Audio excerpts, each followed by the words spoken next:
Hello दोस्तों, जय हिंद। उम्मीद है आप सब लोग मस्त होंगे और अपनी पढ़ाई में व्यस्त होंगे। आज आप सभी को परसेंटेज का तीसरा पार्ट बता रहे हैं और इसके पहले दो पार्ट में आपको क्वेश्चन जो आ सकते थे आपकी परीक्षाओं में वो कराए गए हैं। और अब देखते हैं अगले क्वेश्चन और देखते हैं कि इस टाइप का क्वेश्चन क्या है। तो आते हैं, सबसे पहला क्वेश्चन लेते हैं और सबसे पहले क्वेश्चन को पढ़ने की कोशिश करते हैं। देखिए, समझिए। करा अरुण की आय बाला की आय का 150% है। पहले प्रश्न हम लोग पढ़ लेते हैं कि अरुण की आय बाला की आय का 150% है और चंद्रू की आय अरुण की आय का 120%। इसका मतलब यहाँ पर तीन व्यक्ति हैं। तो सबसे पहले एक नाम है अरुण का, एक है बाला और एक है चंद्रू। ठीक है, यहाँ पर तीनों लोग हैं। अब ये समझना है कि किसकी आय किससे है। अब देखिए क्या करा, पहला वाली जो बात कहा है, करा है कि अरुण की आय बाला की आय की 150% है। बाला की आय, इसका मतलब अगर बाला को हम 100 माने तो करा अरुण की आय इससे 150% है, माने ज्यादा है। तो ये कितना हो जाएगा, ये 150 हो जाएगा, क्योंकि 150 का परसेंट, इसका 150% निकालेंगे तो 150 हो जाएगा। उसके बाद से क्या करा, जरा देखिए। करा कि चंद्रू की आय अरुण की आय का 120% है। जो चंद्रू की आय है वो अरुण की आय का, तो अरुण की आय कितनी है, 150, और इसका 120% है, तो 120% निकाल लेंगे। तो ये देखिए, इससे कट जाएगा, 15 और 12 का गुणा करेंगे तो आ जाएगा 180। इसका मतलब अरुण की आय 150 अगर है तो बाला की 100 और इसकी 180 है। तो तीनों का अनुपात ज्ञात कर लीजिए। तो जरा देखिए, अनुपात क्या ज्ञात करेंगे तो क्या हो जाता है भाई, ऐसे हम अनुपात ज्ञात कर लेंगे। अनुपात ज्ञात हो गया। अब इसको देखिए, 0 0 0 सब हट जाएगा तो क्या हो जाएगा, 15:10:18। ये आ गया आपका अनुपात, आ गया अरुण का, बाला का और चंद्रू का। ठीक है। अब क्या कर रहा है कि यदि तीनों लोगों की आय देखिए दे रखा है, कितना दे रखा है, 86,000 रुपए दे रखा है। इसका मतलब है जो तीनों लोगों की आय मिला करके वो कितना है, 86,000 के बराबर है। तो जरा देखिए, हम लोग कर लें अगर कि 15 + 10 + 18, यही तो 86 के बराबर है, 86,000 के बराबर है। यही इनका भाग 86,000 के बराबर है। तो जरा इसको अगर हम जोड़ लिया जाए हम लोग तो क्या हो जाएगा, देखिए तो ये हो जाएगा, ये 28 और 28 5 33 10 43, यानी 43 भाग जो है वो 86,000 के बराबर है। तो इसको अगर हम काट देंगे तो आ जाएगा 2,000। ये आ गया आपका 1 के बराबर, यानी 1 भाग का बराबर आपका आ गया 2,000। यहां पर आप लिख सकते हैं इसको, 1 भाग बराबर 2,000। ठीक है। अब देखिए क्या पूछ रहा है, तो पूछ रहा है चंद्रू की आय ज्ञात कीजिए। तो चंद्रू की आय का जो अनुपात है वो है 18। इसका मतलब है कि 18 बराबर कितना हो जाएगा, तो 18 × 2,000 और ये हो जाएगा आपका 36,000। इसका मतलब है कि जो चंद्रू की आय है वो है 36,000। तो कभी भी ऐसा प्रश्न दे तो आपको सबसे पहले यह समझना पड़ेगा कि किसकी आय की बात कर रही है। तो यहां पर क्या कर रहा था कि अरुण की आय बाला की आय से अधिक थी। कितनी अधिक थी, 150% थी। इसकी आय 150% है, तो 100% हो गया, ये 150 हो गया। अगर हम इसको 100 मान लिए तो ये 150 हो गया। और उसके बाद से चंद्रू का अरुण से कंडीशन दे रखा था, क्या दे रखा था कि भाई अरुण की आय से 120% है अरुण की आय का, तो अरुण की आय 150 थी, 120% निकाल लिया। तो कभी भी अगर ऐसा कंडीशन दे, ऐसा सवाल बने, तो आप सबसे पहले क्या करेंगे, अनुपात ज्ञात करेंगे। ये याद रखे रहिएगा, सबसे पहले आप क्या ज्ञात करेंगे, अनुपात ज्ञात करेंगे। और उसके बाद से ये जो सवाल है ये अनुपात का भी सवाल बन सकता है। और उसके बाद से कुल रुपए आपके पास 86,000, कुल भाग आपको पता चल गया। जिसको बांटना उसको बांटिए, चाहे चंद्रू को बांटिए, चाहे बाला साहब को बांटिए, चाहे अरुण को बांटिए। जिनको बांटना है तीनों लोगों में से उनको बांटिए, तो तीनों का भी रुपया पता चल सकता है। अगर क्वेश्चन करता कि अरुण और बाला को कितना रुपया मिला, तो 15 10 25 हो जाता, और 25 में 2,000 का गुणा हो जाता, तो आपका आ जाता कितना, 25 दूना 50, यानी 50,000 आ जाता ना। तो ये आपको समझना था। अगर किसी का अंतर पूछता कि बताओ जरा बाला और अरुण का अंतर कितना है, तो अंतर है आपका 5, तो 1 भाग का मान है 2। जब आप 1 भाग का मान ज्ञात कर लेंगे तो सब कुछ ज्ञात कर लेंगे। तो देखिए, 1 भाग का मान है 2,000, इन दोनों का अंतर है 5, तो 5 दूना 10,000 हो जाता है इनका अंतर, है ना। जो पूछता आप ज्ञात कर सकते थे। तो 1 भाग का मान अपने अनुपात के नियम से ज्ञात कर लिया। तो ऐसे सवाल को आप समझ सकते हैं। और अब चलते हैं अगले सवाल पर और देखते हैं कि आपका अगला सवाल क्या है। ठीक है। तो ऐसे क्वेश्चन बनते हैं। इसमें ध्यान देने वाली बात क्या है, इसमें अनुपात ज्ञात करना ही ध्यान देने वाली बात है। कभी भी अगर ऐसा आए और तीनों का मान दिया रहे, अगर किसी एक का भी मान दिया रहता तो भी आप निकाल सकते हैं वहां पर। ठीक है। चलते हैं अब अगले प्रश्न पर। अब देखते हैं क्या करा है सोमनाथ, एक लड़का है सोमनाथ, उसकी वार्षिक आय दे रखा है, कितना दे रखा भाई, 24 लाख रुपए। बहुत ज्यादा है ना, 24 लाख रुपए। ये 24 लाख रुपए। ये सोमनाथ की आय है। ये एक लड़का है सोमनाथ और उसकी आय दे रखा है 24 लाख रुपए, ठीक है। और ये वार्षिक है, ये ध्यान दीजिए, ये क्या है, वार्षिक है। तो क्या कर रहा है, प्रत्येक माह वो अपने वाहन के लिए 40,000 रुपए की EMI का भुगतान करता है। वो कुछ खरीदा है और 40,000 EMI भुगतान कर रहा है। वो कितने महीने में, 1 महीने में। ध्यान दीजिएगा, 1 महीने। ये आय है वार्षिक। तो सबसे पहले कहा है ना, हम महीने की आय ज्ञात कर लिया जाए, सही ना। महीने की आय ज्ञात कर लेते हैं। तो महीने की आय ज्ञात करने के लिए भाई 12 से क्या कर देंगे, इसमें 24 लाख में भाग दे दे तो 12 दूना क्या हो जाएगा, 24। तो कितना हो जाएगा भाई, ये होगा ना 2 3 5, यानी आपका आ गया 2 लाख। ये इसकी आय हो गई महीने की। सोमनाथ की आय हमने सबसे पहले महीने में ज्ञात कर लिया है। और क्या करा है, 40,000 की EMI भरता है। तो जरा बताइए कि उसकी मासिक आय का कितने % EMI में व्यय होता है। तो ये बताइए, 40,000 व्यय होता है उसका EMI में। कुल उसकी महीने की आय है 2 लाख रुपया, 2 लाख रुपया। और इसी को आप परसेंट में निकाल लीजिए, क्या दिक्कत है। यहां से 4 जीरो को कैंसिल आउट कर देंगे और 4 पचे 20 और 5 दूना 10। इसका मतलब है कि 20% वो EMI में खर्च कर रहा है। कौन, सोमनाथ।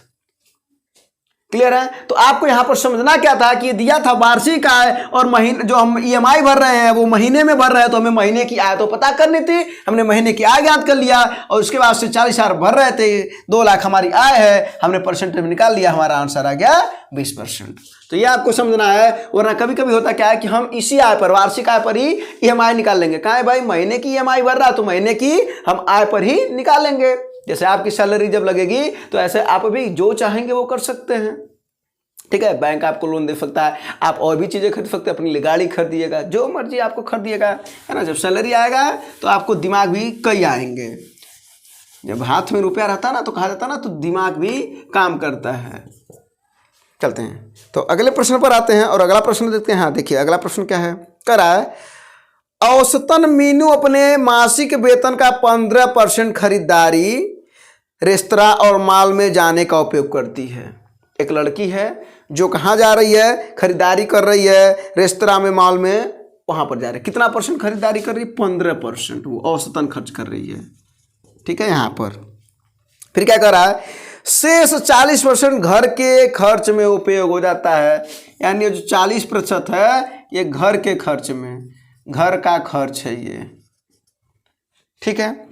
और क्या कर रहा है, और 45% बचत होता है। इसका मतलब 45% क्या हो रहा है भाई, ये बचत हो रहा है। हाई खर्च हो रहा है कहाँ, मॉल में, रेस्तरां में, है ना, इन सब जगहों पर 15% खर्च हो रहा है। कुल है 100%, आय 100% होता है। तो अब क्या करा, जरा सुनिएगा कि यदि 1 महीने में वह घर पर 40,000 रुपया खर्च करती, जरा समझिएगा, घर पर जो खर्च है, माने पेंट कराने का, बहुत सी चीजें होती है ना घर पर जो खर्च किया जा सकता है, तो वहां पर करा घर पर खर्च ये 40,000 रुपया है भाई, 40,000 रुपया है। तो क्या पूछ रहा है, तो उसकी वार्षिक आय कितनी है। ध्यान से समझिएगा, इस सब महीने की बात हो रही है और पूछ क्या हमसे रहा है, वार्षिक आय। अब समझने वाली बात क्या है, ये बताइए, हम कह रहे घर पर खर्च कितना, तो आप कह रहे 40%, या आप कह सकते हैं घर पर खर्च कितना, तो कह सकते हैं 40,000। तो या तो 40,000 कहिए या तो 40% कहिए।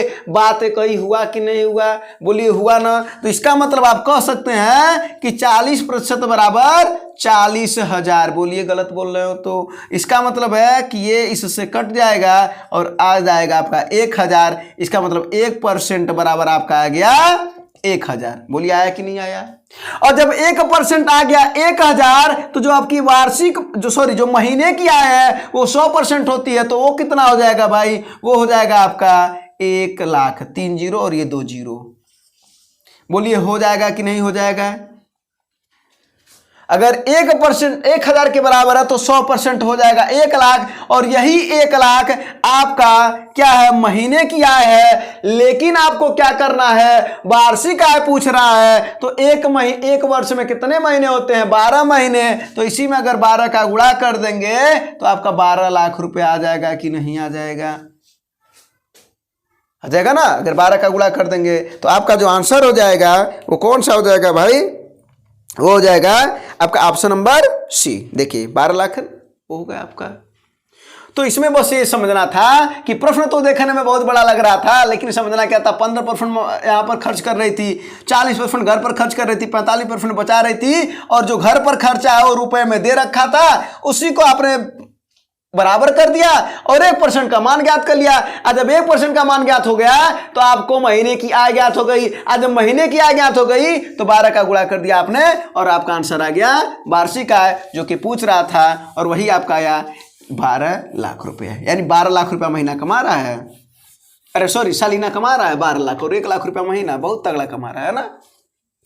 चलिए अब देखिए, एक लड़की है, देखिए सुनैना, कौन है, सुनैना, कर ये क्या कर रही है, देखिए सुनैना किसी निजी कंपनी में कार्य करती है, अच्छी बात है, सेल्फ डिपेंडेंट लड़की है, और उसकी वार्षिक आय 3 लाख रुपया है। मतलब उसका वार्षिक आय देखिए यहाँ पर, वार्षिक आय माने 1 साल में ये 3 लाख रुपया कमाती है लड़की, है ना।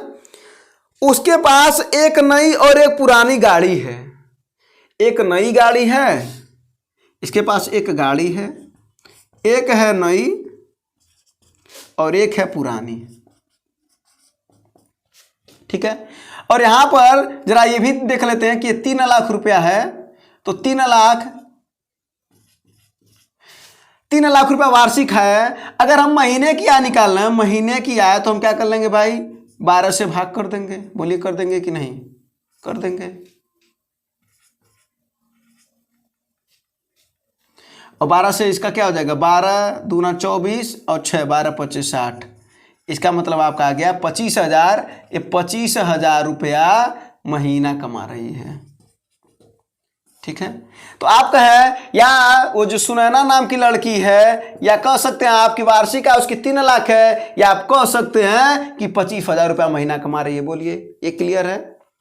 अब उसने गाड़ी खरीदा, एक नई है और एक पुरानी है। अब देखते हैं, कह रहा है उसके पास एक नई है पुरानी है, उसकी आय का 5% नई गाड़ी के रख रखाव पर व्यय होता है। जो आय है 5% नई गाड़ी के रख रखाव पर व्यय होता है, और पुरानी पर उससे ज्यादा होता है। कितना, 2% ज्यादा। इसका मतलब अगर यहां पर 5% तो है 5 ज्यादा पुरान हो गया ना, तो इस पर 2% और लग रहा है, माने कुल 7%। कुल कितना, 7%। तो वही क्या पूछ रहा है, तो जरा बताइए दोनों गाड़ी के रख रखाव में आपके पास कुल कितना व्यय हो रहा है, ठीक है। चलिए इसका मतलब है कि ये, अच्छा ये पूरा वार्षिक पूछ रहा, महीना नहीं पूछ रहा था। अगर महीना पूछता तो हम 25,000 का यूज करते हैं, लेकिन हमने महीना का ज्ञात कर लिया अगर जरूरत पड़ती तो ये वार्षिक पूछ रहा है। तो 3 लाख का सबसे पहले आप 5% निकाल लीजिए, तो कितना हो जाएगा भाई,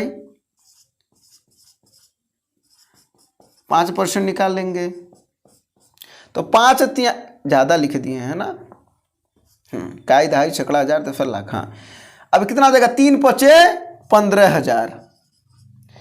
15,000 रुपया खर्च हुआ नई वाली गाड़ी पर। अब हम लोग पुरानी वाली गाड़ी पर निकाल लेते हैं, और इस पर कितना 7%, तो कितना हो जाएगा भाई, 7 त्रिका 21,000 रुपया। यानी नई वाली गाड़ी पर 15,000 खर्च हुआ, पुरानी वाली गाड़ी पर 21,000 खर्च हुआ। जब दोनों को हम जोड़ लेंगे तो जरा बताइए, 21 10 31 5 36,000। इसका मतलब हुआ कि 36,000 रुपया नई और पुरानी गाड़ी पर खर्च कर रही है सुनैना। क्या, सलीना खर्च कर रही है, सलीना खर्च है। अगर महीना पूछता तो बटे 12 कर देते तो 3,000 रुपया महीना आ जाता है, जब महीना वाला पूछता। तो इसमें सलीना पूछ रहा था, तो आपका कितना हो जाएगा भाई, 36,000 रुपया, ऑप्शन नंबर बी। क्लियर है। तो यहाँ पर ये समझना था कि नई गाड़ी से ज़्यादा है 2% खर्च कर रहे तो यानी 5% तो खर्चा कर रहा था 2%, और हमने 3 लाख का यहाँ पर 5% निकाल दिया, 3 लाख का 5% निकाल दिया, दोनों को जोड़ दिया, वो हमारा वार्षिक इसका खर्च है गाड़ी पर। और अगर महीने का पूछता तो बट्टे 12 कर देते तो ये हमारा आंसर हो जाता। ठीक है, अब चलते हैं अगले प्रश्न पर और समझते हैं कि अगला प्रश्न क्या है।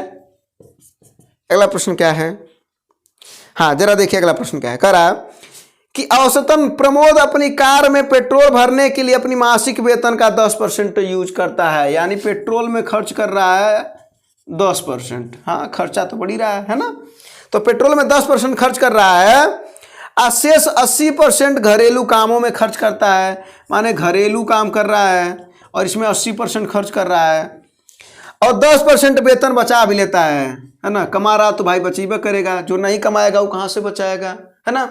तो ये बचत है इसका, आप बचत करना है, ये 10% है।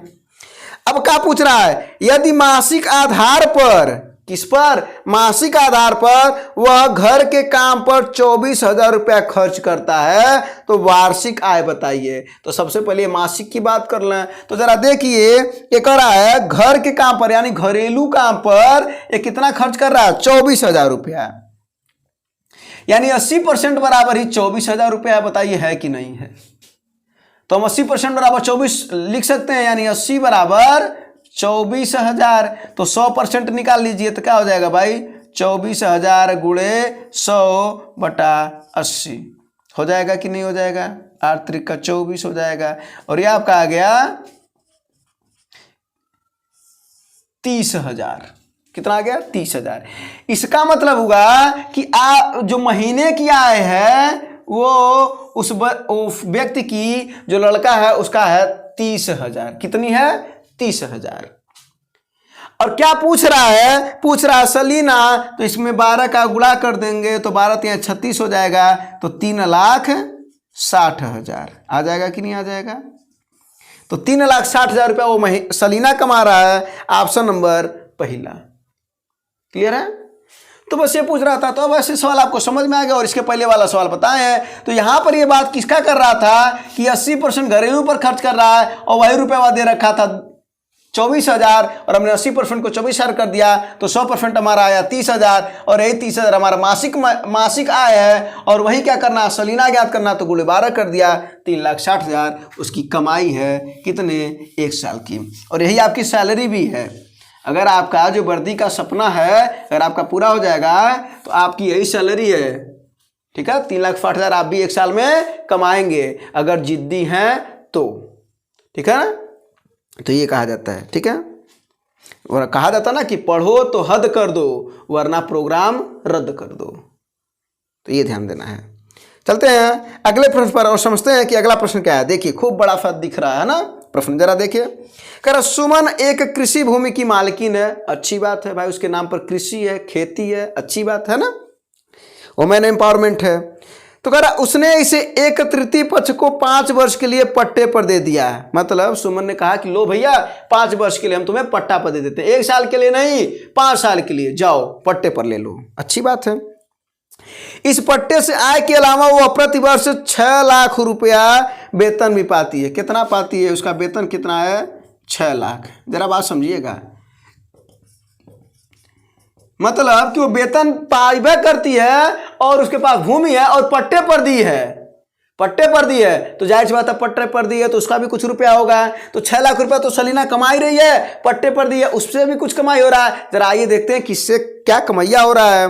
करा 5 वर्ष में वह कृषि भूमि से प्राप्त कुल आय, 5 वर्ष में जो कृषि से कुल प्राप्त आय उसके 1 वर्ष के वेतन के 50% है। तो ये बताइए अगर हम इसका 1 वर्ष 5 वर्ष में टोटल 6 लाख ये कमा, 1 वर्ष में 6 लाख कमा रहा है, 1 वर्ष में 6 लाख कमा रहा है। और ये क्या कर रहा है कि 5 वर्ष में कितना है, 50% है, किसका, इसका।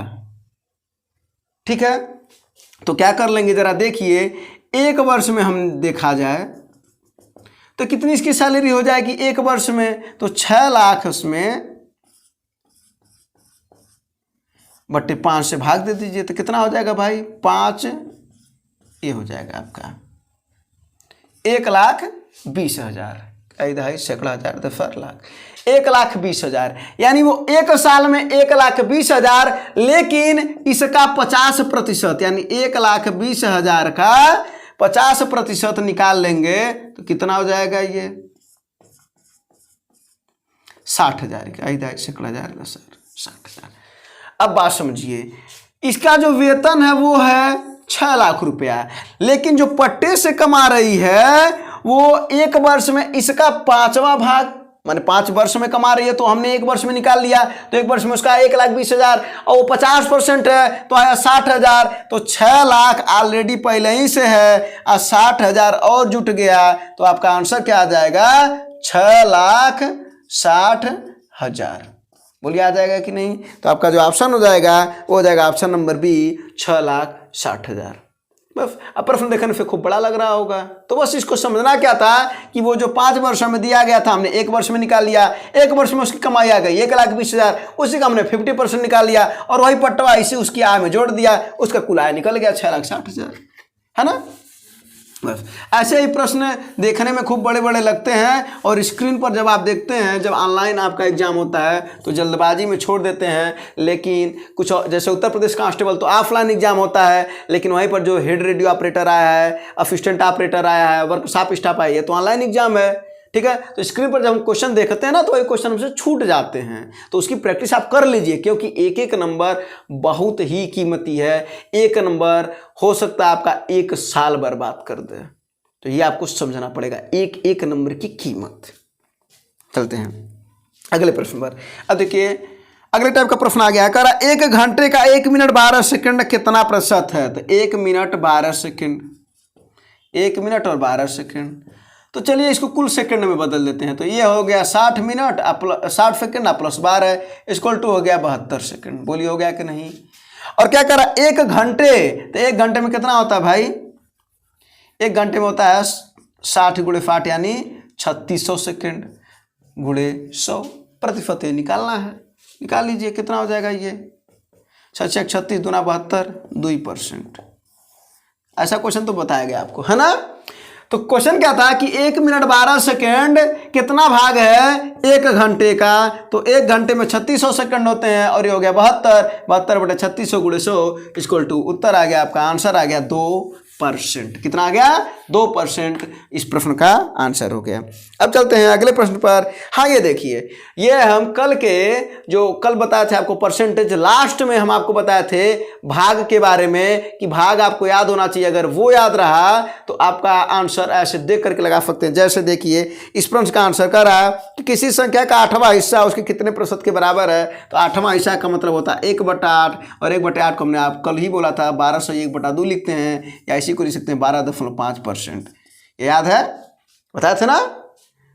एक भाग को क्या कहते हैं? 100% कहते हैं। 1/2 भाग को 50% कहते हैं। 1/3 भाग को 33 से 1/3% कहते हैं। तो वो अगर आपको याद है तो बहुत अच्छी बात है, नहीं याद है तो आप लास्ट में उसको बताएं, उसको देख लीजिएगा और आपको याद होना चाहिए। तो इसका आंसर हो गया ये, ठीक है। ऐसे प्रश्न में अगर आप जल्दीबाजी वहां कर लेंगे तो आपका समय बचेगा, और कहा जाता ना कि समय तो कीमती है। चलते हैं अब अगले प्रश्न पर। करा जब एक संख्या में से 35 घटाया जाता है, कोई मान लेते हैं एक संख्या है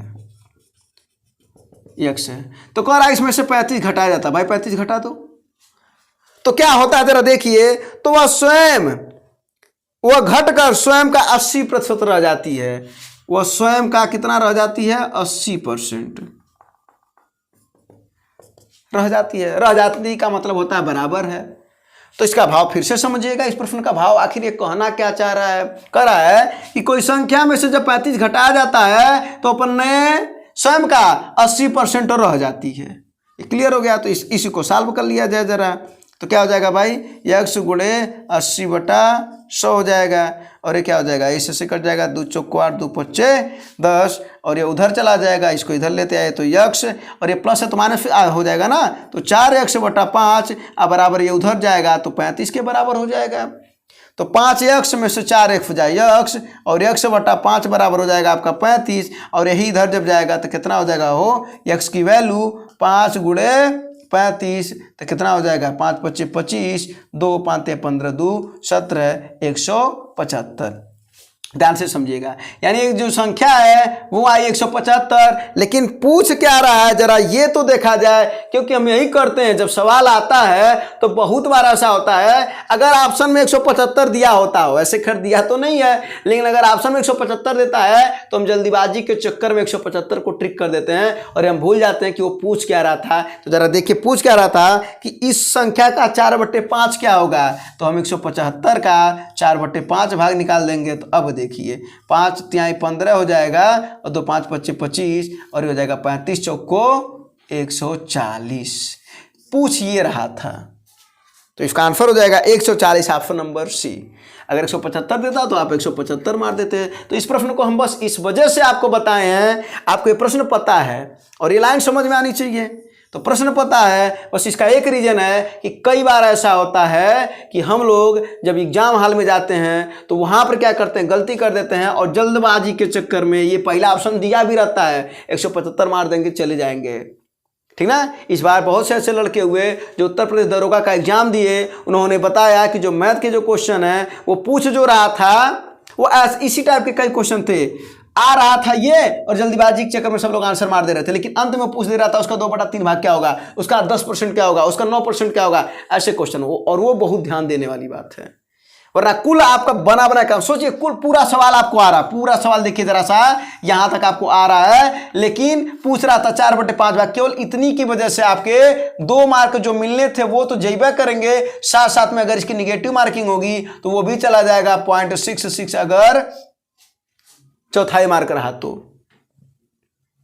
है ना, तिहाई कितना है, तिहाई हो जाएगा ये, ठीक है। यानी 1 का 3 तो 2 का ये तिहाई मार्क पर रहा, अगर 4 मार्क पर रहेंगे अगर तो 0.5 नंबर जाएगा, अगर चौथाई रहेगा तो, ठीक है। तो चौथाई उत्तर प्रदेश कांस्टेबल में उतना मार्क आपका नेगेटिव चला जाएगा। तो सोचिए जरा सा, 2.5 मार्क आपका चला गया, एक प्रश्न आप गलत करेंगे अगर तो, ठीक है।